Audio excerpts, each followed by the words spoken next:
Okay, it's day one of the NatureWatch road trip. 5-day event, 5 cars, 7 key filming locations. First up on our list, we're heading to Bude to get a glimpse of a water vole, or at least anything that they may leave behind. Fingers crossed we'll have a good day and we'll get all the wildlife on our list.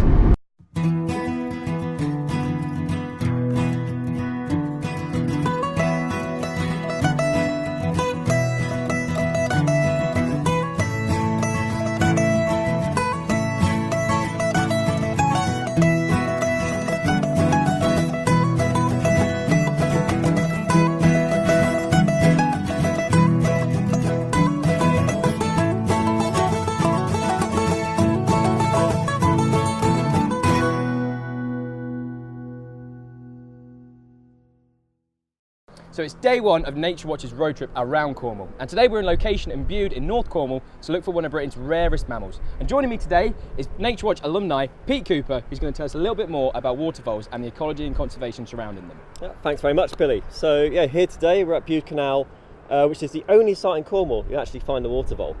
Now it's a species that only about 20 years ago you would have found all over the county and all over Britain as a whole. Habitat destruction and the invasion of the American mink, a predator that can follow through the water and in their burrows, really led to a 90% decline that just set them back massively. But West End Countryside Stewards about 3 years ago did an amazing job releasing them back here at Bude Canal and Bude Marshes. So if we're lucky, we'll go find some field signs and maybe vole itself. Fingers crossed. Let's see what we can go find, Pete. Excellent. Lead the way.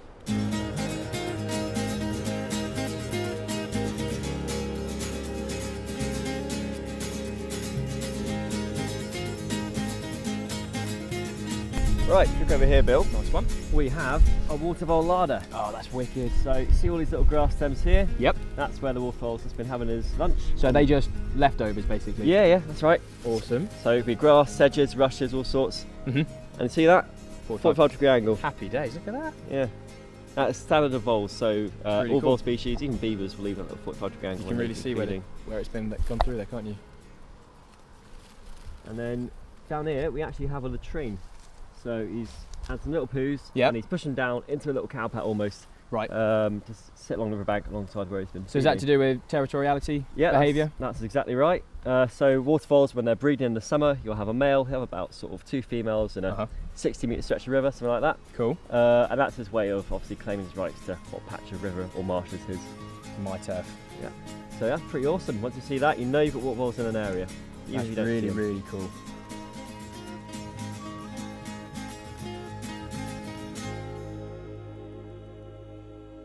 So Pete, looking behind us, we have a burrow in the bank there. Yep. How do we know that it's been made by a water vole? Right, so it's been dug right into the riverbank. Sometimes they go right to the water's edge. And size, it's about the diameter of a Pringles tube. Cool. Now water vole burrows often stay in situ for about 30-20 years, long after the water voles are originally gone from the site. Okay. But as we've seen from the field signs today, they're absolutely thriving here thanks to introduction work that's been done by West End Countryside Stewards. Brilliant. So talking about reintroduction work, what's the benefit of reintroducing water voles, and would we see it here in Cornwall and the rest of the UK? Well, I mean, it's very important to re-establish water voles. They're a highly important food resource for a variety of wetland predators, and their habitats, their digging activities, their foraging creates lots of new habitat for invertebrates. And sometimes you've just got to reintroduce them, because when you get them out of the site, they can't be colonised in a lot of cases. Sometimes you need to give that helping hand to put them back and restore what once was. And hopefully we can see a lot more of that in Cornwall and the rest of the UK. Fingers crossed, it'll be a lovely sight to see Ratty from the Wind in the Willows down on the riverbank. Oh, it'd be fantastic. That'd be brilliant. So whilst we were in Bude looking for water voles, Ben and Ellie headed off to Bodmin Moor. The sun's out, it's a beautiful morning, and Ellie and I are heading over to Bodmin Moor to take a look at 2 very special butterfly species, the small pearl-bordered and the pearl-bordered fritillaries.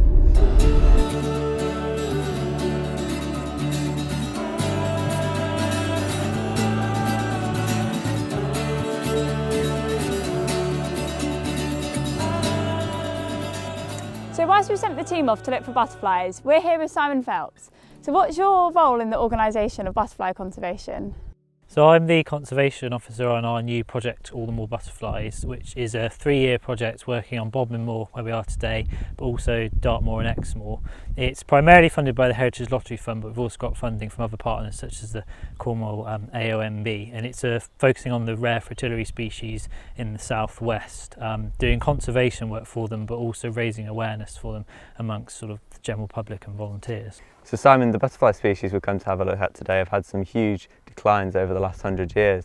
And they have some quite specific habitat requirements, don't they? So what elements of the landscape here are you looking to improve to bolster their numbers? Yeah, so for Bodmin Moor we've got two species, the pearl-bordered fritillary, which we're focusing on today at this site, and the marsh fritillary, and they have two different habitat types. The pearl-bordered fritillary likes these dry bracken slopes, often on the edges of woodland, which the main habitat management for those is encouraging grazing and getting the mix of bracken and open ground where it's food plants, the violets can grow.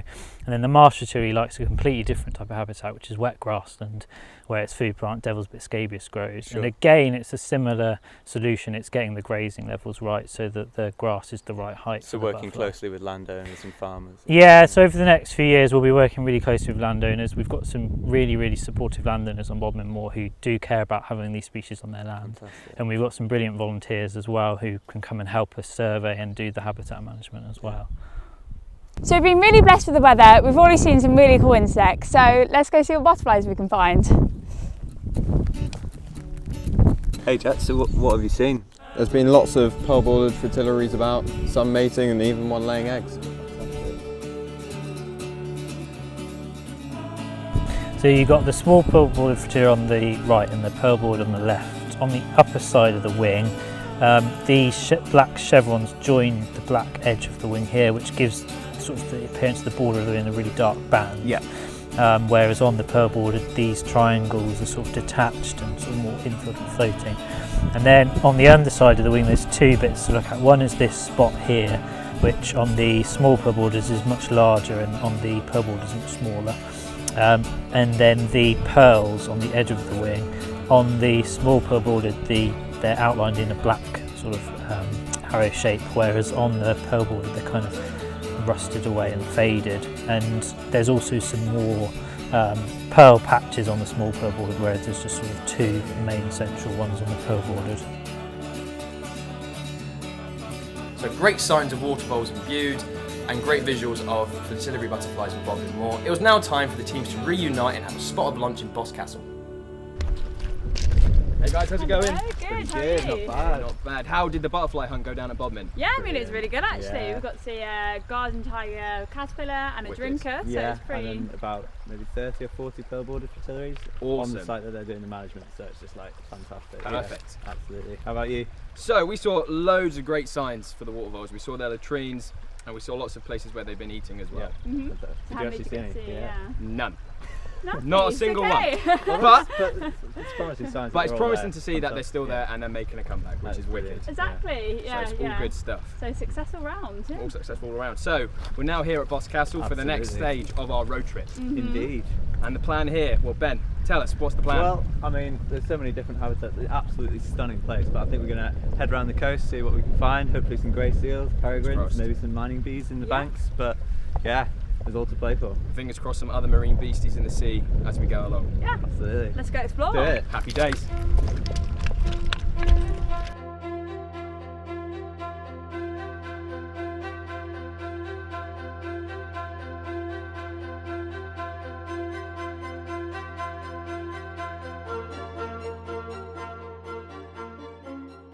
So around the coastline we're treated to great views of all these wild flowers, such as this thrift, and it's also known as the sea pink. Now right now it's the best time of year to see these flowers. They bloom between April and July. These stems can grow to 5 to 30 centimetres long, and they're a great source of food for the red-tailed bumblebee and the thrift clearwing moth. And overall, a really lovely flower to look at.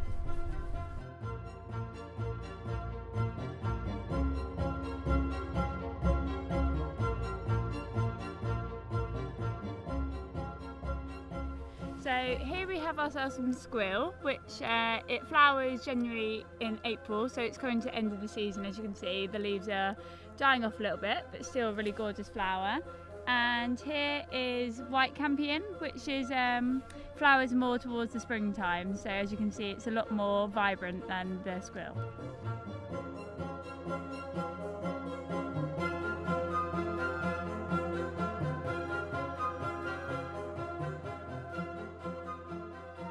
So we've also got some vivid yellows carpeting the cliff faces along here, and the two main clover species responsible for this colour are the bird's foot trefoil, and kidney vetch. They're both clover species, and this is the bird's foot trefoil here.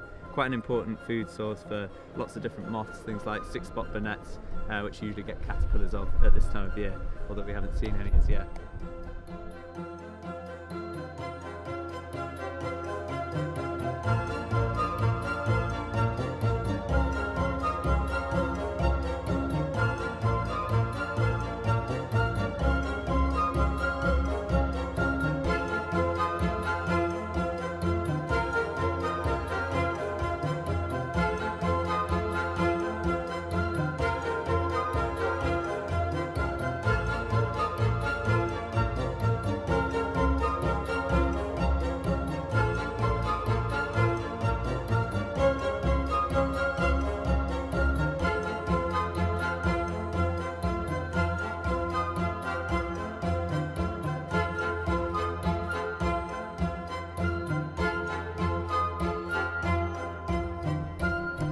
Ourselves a lovely bay just along the coastline from Boscastle, and we're literally surrounded by nature here and natural geography. There's actually a waterfall over there, which is a great spot for our team to just chill out and watch.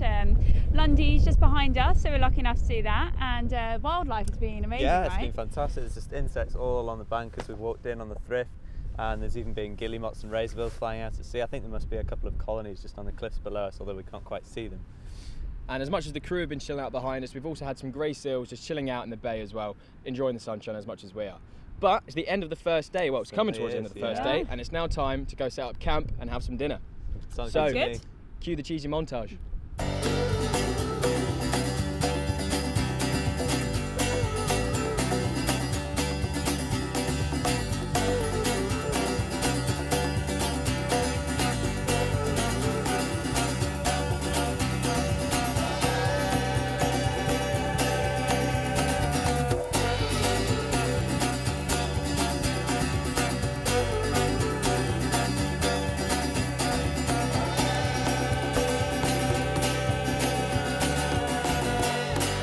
So after a great first day of filming, camp was set, and it's now time to get some well-earned rest before the next day of filming. It's day 2 of our NatureWatch road trip, and we've just spent a lovely night here at Colliford Tavern on Bodmin Moor, waking up to the sound of goldcrests, blackbirds and mistle thrushes singing around us. All the tents are packed up in the cars, and we're ready to head to the next stretch of our road trip up at Padstow on the north coast.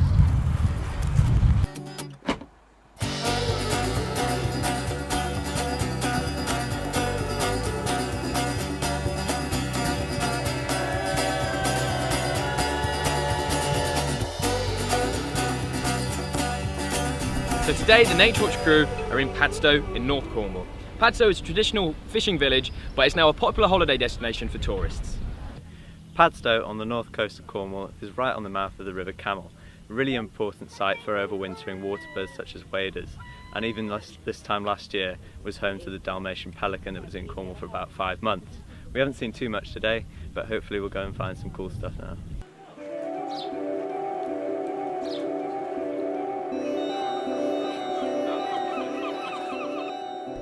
So whilst a few of us were out on the harbour looking for wildlife, Ellie went and caught up with Adam Bates at the National Lobster Hatchery.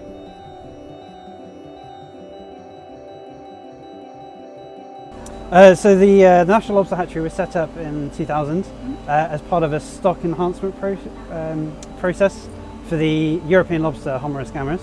So it's an iconic species caught all around the Cornish coast, and with worries about the stocks around Europe which had fallen and similar signs in the UK, the hatchery was founded to bolster the natural populations so that people continue fishing them and this iconic species wasn't wiped out. Yeah, that's really great work, yeah. And showing me around earlier, there was obviously different life stages.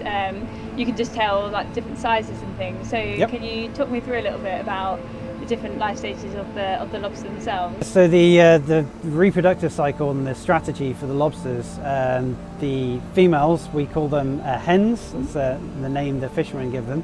So we call them buried hens because they have tens of thousands of tiny little eggs that look like little berries underneath their tail. So a large lobster you'll see maybe many decades old, They start off absolutely tiny though, Yeah, I was gonna just say, a they couple of look millimetres blobs. long, and they're planktonic at that stage. They don't live on the seabed. They float around in the upper layers of the water column where they eat zooplankton and phytoplankton for about 2 weeks, 2.5 weeks. After that time they develop into post larval.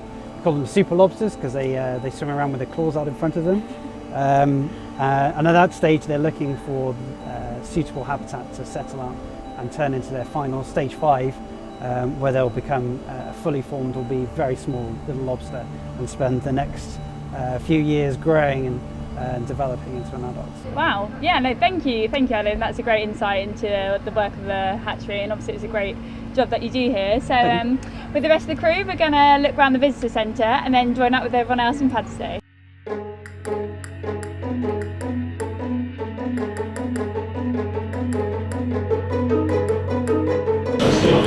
20 seconds. 20 seconds. There we go. Great, thank you very much. Thank you. Great. Yeah. So we've adopted 4 lobsters, Billy, Ben, Ellie and crew. Now here are the details to follow them on their journey after their release.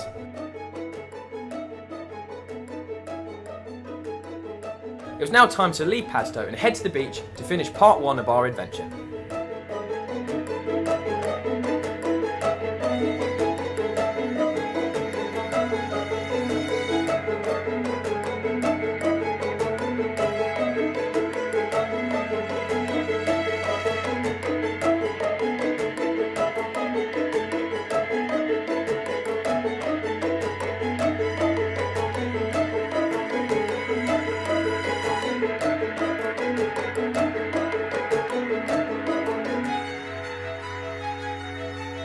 So stage 1 of the road trip's complete. We're now at Trianon Cove and it's time to go for a dip.